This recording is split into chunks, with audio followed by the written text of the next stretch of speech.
you get to know whether you are good at it or not. You are always true to yourself. So the moment you know that you're good at it and you're able to generate work and you think you will be able to do it, you will be able to put in the hours, do it. Do litigation. But if you think that you're not cut out for it, don't waste your time trying to prove something that is not possible.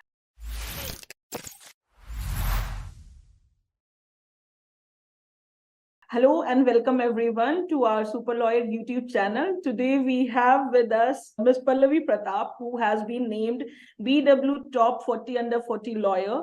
She is a legal influencer. She is a women rights activist, health enthusiast, and managing partner of Pratap and Company. She is a legacy in herself, and I'm really, really happy that today I'm hosting her on our YouTube channel. Ma'am, our first question would obviously be to understand how did you enter legal field and what made you pursue this path? Then how did you come up with your Pratap and Company and made it such a big name in this legal background?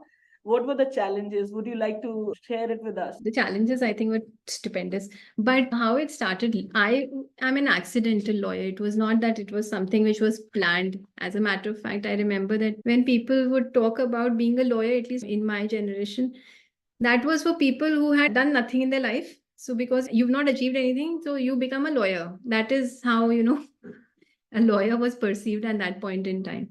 So my law happened because after graduation, I was preparing for UPSC. And so I did my law 1 year, I think I did at that point in time. Then because I was not able to crack UPSC, my parents thought that, it's best that I go abroad and maybe do MBA. Us samay MBA was like how it is right now, LLB. So everybody was doing MBA. So I went to Australia, I did my MBA there. Then I did my research in France. I came back. And then I started to work in a small investment banking company. And that was going okay. It was all right. By the time I think I was married also. So law got 2 years was left. So I had to then finish off my law and then pursue my investment banking career.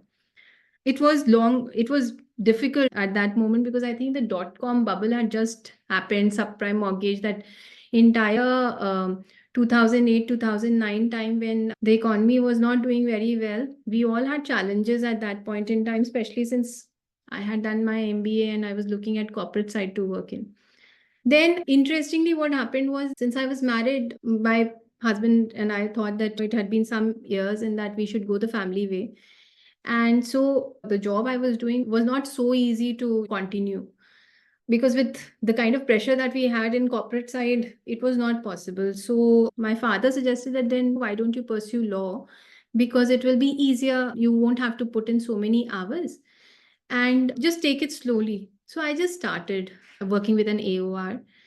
And I remember it was 2011, 12, something like that, when I started. Went on for 4 5 years, but I was never serious about pursuing law as a career. I thought that I will go back to private sector because at that time when I shifted, I was already associate vice president. I was associate vice president at the age of 28. So the next in line was VP, which is what I was due for. And then I would have been the CEO of the company that I was in. So I was looking at becoming CEO at 32, 33 at that point in time. But because all of life happens to you and unexpected things come in. So that time then I left my job, and because we could not have kids naturally, so we were planning to have IVF and stuff like that. And that required hormones injection and stuff like that. So I had to take a break. So I started law. I was not very serious about it. I thought this is just a stopgap arrangement.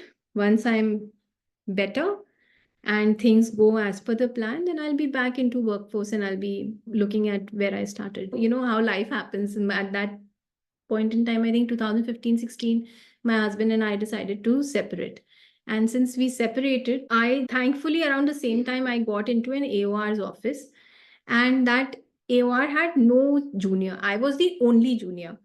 And I did practically everything, right from being the clerk to drafting to translation to everything. And that, I think 2 years taught me so much And that was a lot of work also, because morning I would go around 9, 9:30. I would come back only by 8:39. It was not that it was easy. And then I would come back and then work at home also, because translation was there and stuff like that. But interestingly, those translation, because he had criminal side work, that translation really helped me. A lot of people would look at translation as a bad thing. I remember the entire criminal appeals that happened. I don't know if you've seen, जो UP में फौजदारी के मुकदमे होते हैं, उसमें right from FIR to 313, everything is in Hindi. So it used to be this thick a file, and I would bring it and I would translate right from FIR, inquest, everything, postmortem, charge sheet, everybody's 161, क्योंकि पूरी case diary होती थी, the entire case diary, then everybody's deposition, then 313 statement. So that translation bit actually taught me so much about CRPC, that I was translating it. So I knew that, okay, what will happen? And then, so it was like the entire trial was taking place in front of me. So I think, like you said, that kids these days don't want to read. Kids these days also don't want to do these things, because this is not what a lawyer would do.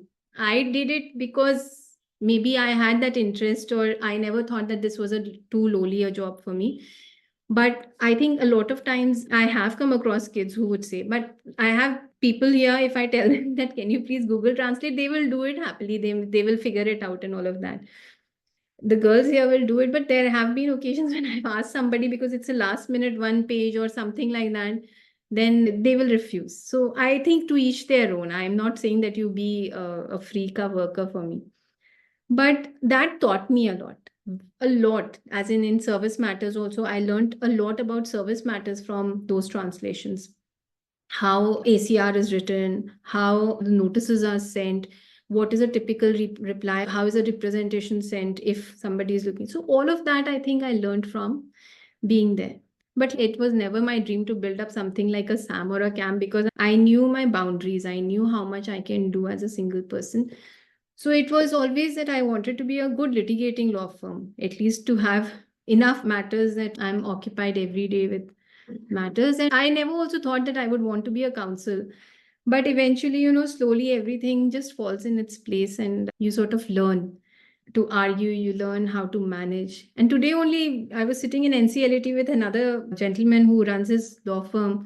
And we were discussing about this only, that how difficult it is to handle things, because you're handling the clients also, you're handling the court also, you're handling a lot of finances, which is, I think, it's a very tricky thing for all of us. So that I think helped because of my MBA background, because I had always worked with startups when I started back in India. Four companies that I worked with, all of them, either I was establishing a vertical, or it was a new company that had just started. So because I worked with startups, I always knew how to cut down on cost and work. So right now, the amount of work that we do just now, my friends think that we must have a team of some 10, 15 people, but actually it's just a very small team of 3, 4 people.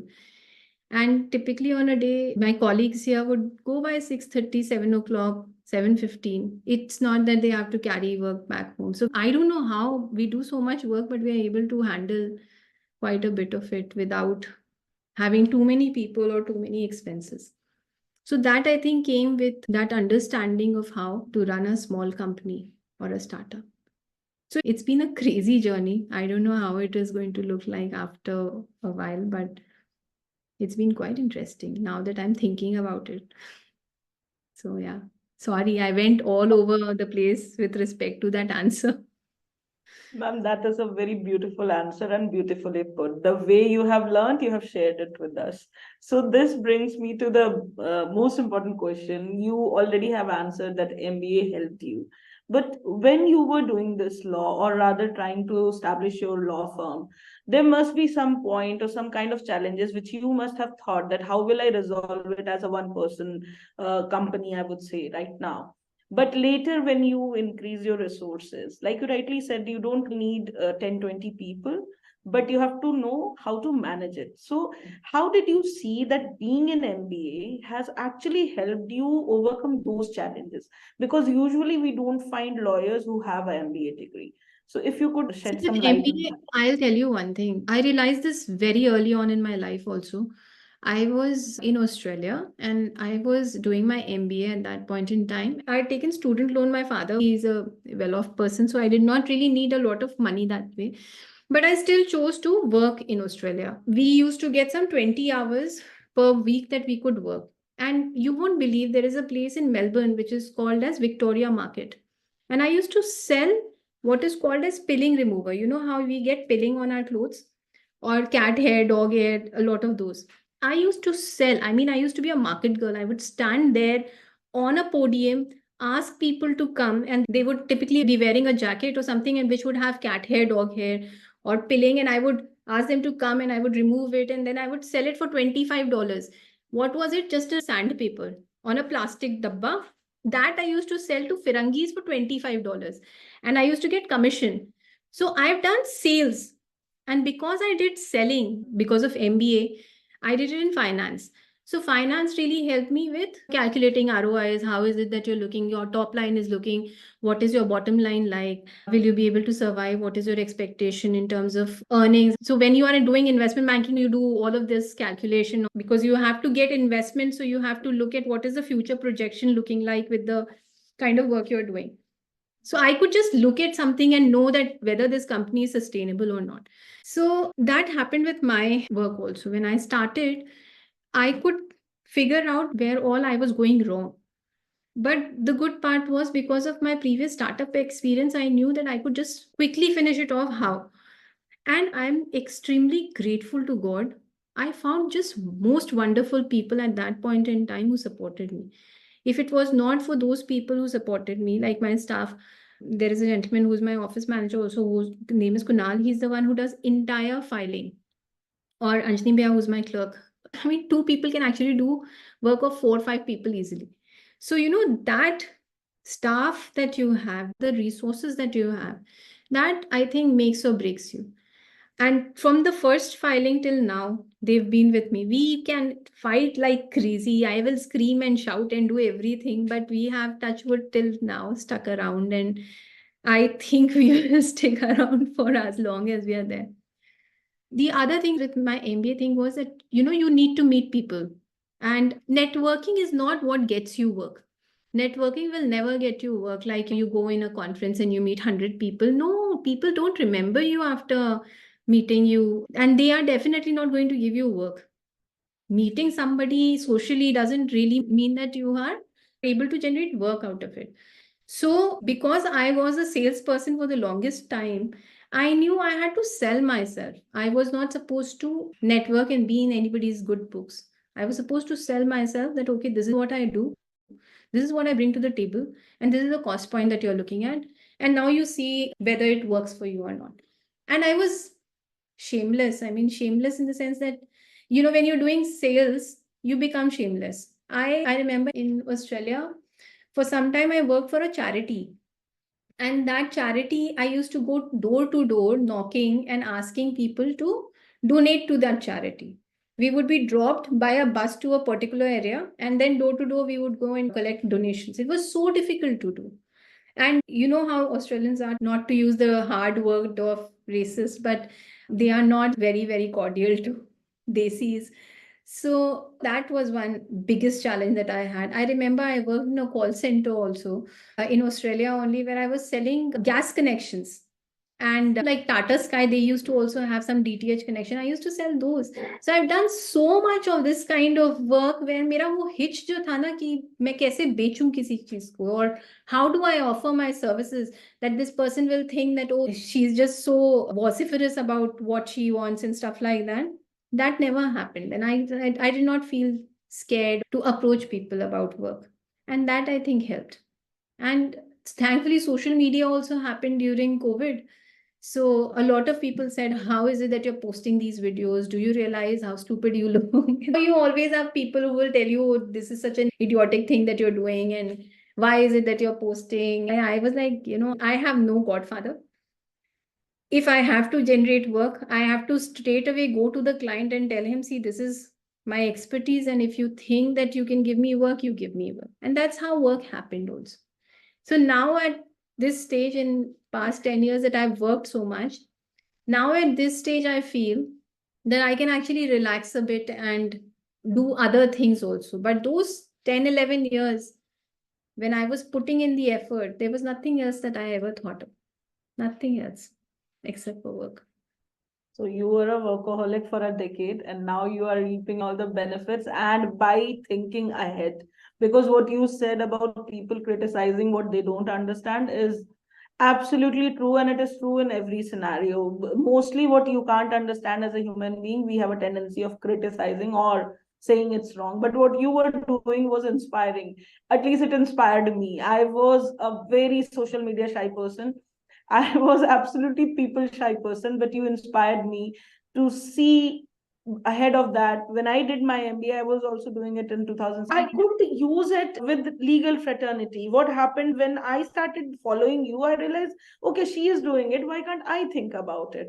So I started doing it after that, and I realized, okay, she is doing the right thing. Even though people will criticize, let them criticize. The way you were thinking is something which people are now thinking. So you are already 5 years ahead of them. And I really don't know any harm in promoting yourself and selling your expertise. You have expertise, that's why you are selling. So, keeping that in mind, all of a sudden, when did you decide to become an AOR? Like I told you that I was just struggling with wakalat at that point in time. I was working in an AOR's office.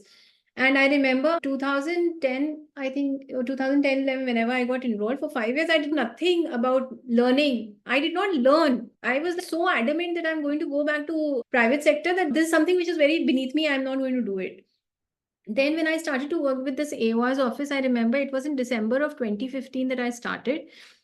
And just like that, I thought that I will fill my AOR examination, a form. I filled it. And 2016, May, I took my first attempt. And I cleared it in the first attempt. And this was only with 6 months of working in an AOR's office and 15 days of preparation. So it is not something, and one can also say that the paper that year was easy. So I cleared. But because I cleared AOR, that actually gave me the confidence in thinking that now that I'm an AOR, which is very difficult and very few people are there, and that I must know something कि मैंने 5 महीने की preparation में इसको clear किया है, an examination which people can't clear in 4 attempts also. I've cleared it my first attempt. So I must know something about law. And that's how I started to push myself and press for it. That was it. Nothing else. So it was other way around. When I became an AOR, I became a serious lawyer. Up until before that, I was like, I will go back to the private sector. I did not like it at all at that point in time. Now I love it.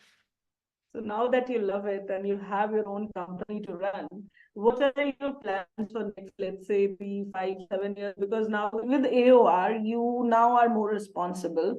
How do you see that kind of responsibility towards society also in, let's say, in next 3 to 5 years? What are your plans? Because I am pretty sure that you are too much involved in societal causes as well. No, actually, honestly, there is not so much involvement in terms of societal causes anymore. Earlier, it was a lot because that was the time when I was getting those kind of matters. Unfortunately, I think now people think that I'm more a criminal lawyer. So I'm okay with that also. If something comes like that, then I will definitely not deny. But my interest is still in women related issues. It was always there for what I went through. And I think it will continue to be there. But my 3 to 5 years goal now is I want to argue more. I think that's something that I've started to enjoy. Took me a long time to get over that inhibition, to learn, to get that confidence, to see how one should argue. Where is it that you have to stop? Where you should keep your mouth shut? How is it that you don't offend a judge and still get something out of it? So, those are the things that I'm still learning. It's not that I've completely nicely learned. I still have a long way to go. The other thing is that with the firm, I'm happy with where we are just now. I mean, obviously, I would want to double the turnover or double the number of filing. But God's grace, it is automatically happening now. So it is not that I'm finding it difficult to do it. It's just that it is happening on its own. With the number of filing, I think it's only increasing now on its own. But now, of course, this year, my resolution has been to travel a lot, travel to at least one high court every month. So January, I'd gone to Bangalore. This weekend, I'm going to Indore. I want to meet more people, not for work, I just want to meet more people, just to know what are the challenges that they are facing. And if there is any way that I can maybe fix it, or what is the solution that I can provide. And for me, I think the challenges have become more in the past 1 year. No, the competition has increased really. It's just become too overwhelming for all of us. So now I'm at that stage where I'm trying to figure out how do I overcome those challenges. And also now I'm 41. So there are things that I also want to think about life wise, how you have your life goals and you realize that you've been working for so many years. I've been working since 2006. I was 23 then until now. So it's been many years now, nearly 20 years that I've been working. So I want to now find a way in another 10 years time to do the things that I want to do, which have taken backseat for the longest period of time. So now I'm at that stage where I want to do things which are not just not right now, but maybe I've started to do those things. There are struggles, Divya. For the kids these days, it's so much more easier because the mindset in the society has really changed. But for people like us, we still come from that mindset where we still have a lot of issues that we have to overcome every day. Those issues don't go away. Those challenges, being a women lawyer, even now, it's still a man's world. It's still very difficult to survive. My next question was about to be that only that when you said that you have started traveling now and that's your New Year's resolution, what kind of challenges, as in even in Delhi, even in Supreme Court, which is the supreme most thing happening in India, you are there, but still you must have faced a lot of challenges, issues.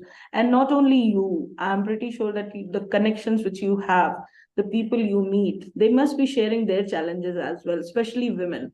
And I myself have heard a lot of stories, a lot of situations where they could not think of having any other solution rather than having the most negative thoughts. So, how do you, let's say, if you find someone, like you said, that you want to help them, what kind of strategies do you see that you can involve or get involved in to help those people, those women especially? Because yes, they are facing challenges and this is a new world. There are challenges in online world also. So we are now facing dual challenges in real life and in virtual life both. I'm telling you, Divya, I mean, my Instagram is filled with so many hate messages that, if I go through each and every one of them, I will just kill myself. I will have huge mental health issues. Not that I don't have, I still have. But if you are on social media, you have an open profile, people will say everything possible to you. So you have to learn to somehow ignore it, which never happens. I have still not learned that art of ignoring when people say bad things about you. And this is how it is in Supreme Court corridors. Unfortunately, women are still seen as commodities. Unfortunately, they are still seen as people who everybody will gossip about and things like that. And somebody who comes with my past, it's like as if I don't have a right to live. So anybody can say anything and, get away with it. I'm still struggling to find a closure. I'm still struggling to get that respect. No matter how many times people will say that we follow you on social media and you are very inspiring. Those thoughts may be 100, but if there is one thought where somebody says something about me, that stays with me and that just doesn't go away. So it is a constant challenge for me to overcome that. It's a everyday challenge for me rather. And someone like me who has been through a lot of bad time, it just resonates so much that it takes a lot of energy to overcome it. And I'm sure it must be for other women also. Second, I think a lot of times when we speak our mind, people say that she's just playing the victim card. As a matter of fact, I stopped speaking online with people. I think I'm giving this interview after 3-4 years. I used to give interviews in COVID time, but after that I stopped because everybody would come and tell me, you are playing a victim card. I'm telling you the truth about what happened in my life. I am not playing a victim card. Victim card is not going to get money in my house or get money in my office or get me money to pay my bills. Victim card is nothing, but that is what they used to say. And you would start thinking that maybe I am playing a victim card because you're talking only about the challenges that you faced. And then you realize that no, it is not a victim card. It is just that I've faced those challenges and I'm talking about it. So for people to comprehend your truth is very difficult. They will not understand your truth. They will be there to judge you. They will be there to tell you that, oh, she screams a lot, she shouts a lot, she's doing this, she's doing that, she's having an affair here, she's having an affair there. I mean, all the shit that you can hear, no, you hear. And then it is like as if you don't have a right to live your life. So, so be it. Those things actually hurt you the most. They will not talk about how you argued a matter, or how you prepared, or how you've risen from ashes to wherever you are, overcoming so many mental health challenges. For women, it is the most difficult thing. I am 41. I'm seeing changes in my body. I'm seeing changes in my hormone levels. And I can understand that there are problems that we are facing, but nobody will talk about it. People will only talk about it from the bracket that, okay, this is what it is. And, we can actually say anything about this person. Those things actually, I think all women right now in Supreme Court, if not all, a lot of us face those things. And this I'm talking about Supreme Court. Thankfully, now what has happened is the judges are very nice. I mean, I cannot tell you enough. They will see you, they will let you argue your matter, they will let you make your point. Even if he or she is dismissing, he will still give you an opportunity to speak up your mind.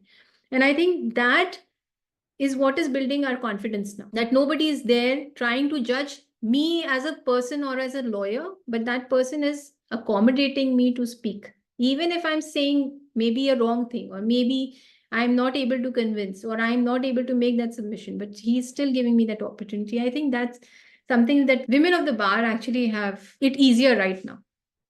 Pallavi ma'am, I should tell you one thing, that I really wish that women were as strong as you are, that you are ready to share your share of grief and problem. It's not that easy for anyone to share what they have gone through. So if you are doing that, and if someone is saying you are playing victim card, they are not mentally capable to understand what situation you may have Correct. been. Correct. I really adore you even more now, because you are courageous enough to share these things. These are things which women should come up and share. Then only your grief will be lesser and you will have more support system. That is something which is missing in Indian society. I don't know about the support system, Divya, really, but I know this. Suppose there is someone who's watching this interview just now who is similarly situated as I am, then that person will know that, okay, if she's been able to do it, I can also do it. And this happened with me also so many times. I am someone who, in the morning, I will always listen to a podcast, or I will listen to something which is motivating, because I have to really get up in the morning and get my energy every single day, because I'm drained of energy every single day. And every morning I will listen to some podcast, or I will, when I have to go and work out, because working out also now has become a challenge for me. I might have knee pain, I might have something. So, to be able to do the things that I want to, it's a lot of work for me now. As compared to 5 years back, it was not that difficult. Now it has become difficult. And there are some very interesting podcasts. I don't know how much of it you get to hear, but I really hope people who might be watching this interview would. There is this by Tom Bellew, there is something by Lisa Bellew, there are podcasts on Navy SEAL trainings. So, those are the things that really inspire you. Something like as simple as telling you that you make your bed in the morning, or having a discipline or the consistency. I think those are the things that actually make you successful. I've realized it. Having those atomic habits and tiny habits which we keep on listening. I don't know whether I should say it out loud or not, but then what you have done with yourself is commendable. And I guess whosoever can see this, if there is anyone who wants to relate with that kind of situation, they should be ready to reach out, and not only reach out, to find that particular solace place and that peaceful mind. It does not come easy. I'm not saying it comes easy, but what I have seen in my friends from outside India is they definitely find a group which is grieving with them, and it really helps. It definitely helps. That's something which is missing from our part, and I feel that all these things are very, very small things, because there are many times, like you said, we are from a different generation altogether. Very different. They are so clear in their head about what they want. I wish I was as clear in my head as these people are. I have so many good colleagues here, and these are girls, and they are just brilliant. They know exactly what they want. They will not try and beat around the bush. They are very clear and they are so confident. I love that confidence bit. I still struggle with confidence so many times, but these girls obviously and boys also, but I have always been very fond of women who are doing just excellent job. Because you know how I used to work, when something was given to me, it was not my boss's headache, then it was my headache as to how I will finish it off. And that, I think, all these girls have this brilliant work ethic. One of my juniors, now she's doing independent work, and even though she's in her struggling phase, I would say, but the way she's picked up, I'm so proud of. So proud of her. I look at her and I always feel that I'm sure she will go a long way. So you are an absolute proud mentor as well. I don't know if Encourage I your mentored her or not, because all of these girls also, I don't think I have mentored anything. I've only screamed and shouted and nothing, as in they hate But I me. guess that is mentoring, ma'am. And did that mentoring happen with your sister and brother as well? Because you practically have made your family whole legal family. You must have inspired. Please share your inspiration part as well. My brother and sister, if you will ask them independently also, they will also tell you that there was nothing to do with me. They've all built up their things independently of themselves. I don't think that they needed that kind of mentoring also. They were able to do it. Because if something is happening in the house, no, everybody knows what is happening. But when you are working with people who come from different values and different mindset, I learned so much from these girls. Like, for instance, Muskan is sitting just now over here. This girl has taught me so much. I just have to tell her, Muskan, this needs to be done. And I don't know how she will do it, but she will do it. And, she's made my life so easy that I can actually breathe now. Since the time I think she's come, and then there is another girl called Kinjal. Oh, the good part about her is she's so chilled out. They keep telling me about these slangs, vibe, and all those. And I'm like, they're just so chilled out kids. I wish I was like that, honestly. I always used to take so much stress. Abhi bhi main itna zyada stress le leti hu. But these kids can do work, and just such perfect work. No, I can't tell you enough. Very, very, very nice. I wish I had that kind of brain. You already have, because that's how our heads work, because we learn from each other. That is To absolute tell truth. you, Muskan, actually, even though I was practicing in NCLAT for a long time, when Muskan came, she told me so many things about NCLAT procedures that I had no idea about. And similarly, when Kinjal came, she taught me so many things about lower court proceedings that I had no idea. So it's just that you learn so many things from them. You are praising everyone except yourself. We'll move forward and ask you, like we were talking about reading books and everything. What is the way, how do you unwind yourself, or the kind of stress which you are talking about? How do you take care of your mental health? And what kind of hobbies, especially I know about your health regime and the way you are enthusiastic about having a nice health, you do have a workout regime and everything. Please do share about that as well. How has it helped you become a better person and a better lawyer? See, what happened was, like I told you, when my husband and I were trying to have kids, the hormones were injected. I was some 80 kgs. I mean, I was very, very fat. And because of that, I had depression, I had image issues, I had no confidence, all of those problems were there. And slowly, once I started to work out, I realized that I feel happier, because obviously there's so much dopamine that comes out and you feel happy, you feel good about yourself after a good workout. And so that just became a habit. And because it is a habit, even now, 2-3 days का शायद मैं break ले लूँ, लेकिन fourth day I will always be in the gym. Even if I'm not doing anything, I might just do cardio and come back. So not that I've become very thin or anything. I think it's difficult for me because I have genetics which are like that. But first thing in the morning, when I work out, after that, I feel happy. That survives till 4 o'clock at least. So for instance, if you're doing a deadlift, all right, and if you are able to do a deadlift of your body weight, you feel proud of yourself. And that feeling, I think, just moves forward, gives you confidence to deal with the world. And also, it builds up your stamina. the kind of work that we do, upar niche, bhaga dodi, all of that, I think you are able to handle. So that was important for me. The second, mental health challenges, I have always had mental health challenges because I was for the longest period of time under depression. So I have a therapist. I speak to that therapist once in a week. I will not shy away from saying it on this thing, but I still think that if you have any mental health issues, be it depression, be it anxiety, because I think lawyers have so much anxiety that I can't tell you. If you have any of these issues, please see a therapist. It is important because you can only do as much, and it is important to seek help where you can. I think since COVID, I've had a therapist who I see once in a week or once in 2 weeks, but I always do that. And then as far as reading is concerned, 8 o'clock. Right now it's 7. Once these kids leave, I will sit down and finish the work for tomorrow. I will read the files, etc. And by 9 o'clock, I'm done.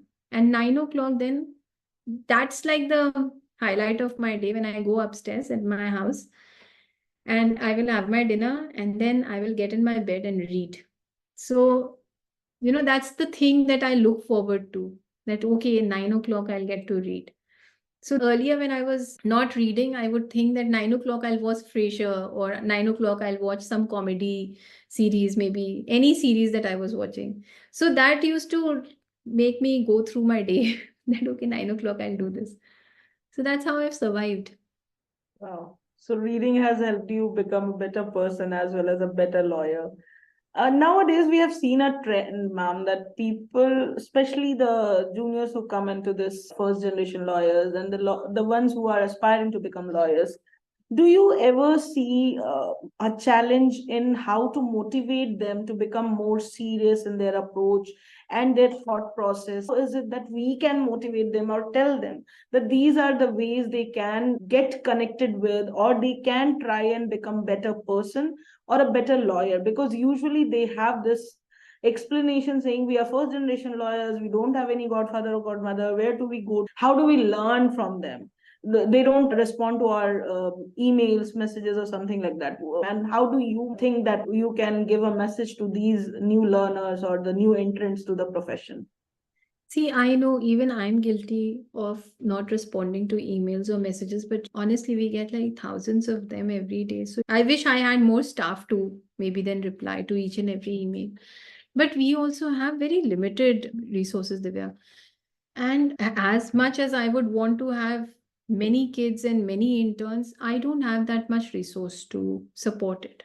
So even though I feel bad that I'm not able to find out so much for everybody, but I still try as much as I can. See, I don't want that there should be 10 interns sitting here and I'm not paying them adequate stipend and I'm not able to teach them anything. So I don't want that kind of a thing to happen. If we keep an intern, which is unfortunately very rare. I mean, every second month we will have one intern, not like every month, because even though we don't have space constraint, we have a problem that till 4 o'clock, all of us are in court. And even if an intern comes to the court, they are not able to understand what's happening. Supreme Court में कोई पहले दिन या एक महीने सीख ही नहीं सकता कि क्या हो रहा है. It took us years to understand what the proceeding is. So if you have to sit and watch a proceeding, then might as well do it virtually or from wherever, because the links are up. You can go and sit in the Supreme Court and watch it, but that I think is not really doing justice to your ability to learn. Instead, maybe you can go to a lower court and learn there. Maybe you can go to high court and see how the original side works. But coming directly to Supreme Court, I think the challenges are huge, very difficult. You can maybe learn bail applications and how they are being argued, but I still think that there's just so much to learn that in 5 years you can't learn all of that. The other thing I think is that if I was to be a corporate lawyer, maybe that's not something that I would have been able to do. I enjoyed litigation and that's why I've been able to do it. And I think the last thing that I would want to say to the interns, I honestly feel that internship is not the most important thing. Believe me, internship is no way that one would want anything to happen. Not true. It's not the internship, but it is primarily what you make of yourself after law school. Law school में तो आप पढ़ ही रहे हैं ना, but once you are out of law school, and how willing are you to work in court and learn? You know, there have been kids who've come to me and they've said that we want work life balance. I said, that's fine. My office actually gives you work life balance because it's 4 to 7. My office is empty and this is a Thursday. Why? Because there is always a work life balance in my office. Nobody has to come to office in the morning. Everybody comes to the court at 10 o'clock. And then by 6:30, everybody is out. So if then you are coming and telling me that you can't even put in 8 hours or 9 hours of work, then I think then you are not cut out for this profession. Because office is closed. Now my staff is gone. I have put in 8 hours already. And now I have to put in 6 more hours, be it in the morning 2 hours and 4 hours अभी रात में जाके to figure out billing कैसे करनी है, to figure out कल के matters के लिए briefing, like I have a conference at 8:30. Now nobody else is going to do it. I will only have to do it. So you have to be prepared that you are able to work 14 hours a day. So basically, they have to be more serious as you are. Without seriousness, this won't work. They are serious. I am not saying that they are not serious. I think it's just that they are unable to figure out what it is that they want. And everybody wants everything quickly. You know, like I also wanted everything quickly, but it took so much time. And now what I want is again going to take time. It's not something that will happen quickly. We should have patience as well, because that is something which helps. And coming from a person who has achieved it all, yeah, definitely, if someone has patience and they have courage to do that much hard work, definitely they will win the game. I think that way. At the end of the day, last thing that I've realized, or rather the thing that I've realized, is that you have to have consistency and discipline. Consistency and discipline and hard work, three things will always take you places. You have to put in 14 hours every day. You have to put in 14 hours every day. You have to have a discipline that there is no Monday, Friday, Saturday, Sunday. If it is your work, it is your work. And then you have to know that there is hard work and there is no substitute for it. So true. We had such a nice conversation, and actually, the courageous interview, I would say. You have a lot of courage, frankly. From my heart, I'm telling you that I have not seen this much courage in, especially in women, to come up with their issues and challenges and share it with the world. And waiting for others to reach out or to find their way of coming out of these kind of challenges. And I'm really thankful that I have met someone with that much courage. I'm really amazed today that the kind of strength you have, it's hard to find. So thank you again for accepting our invite.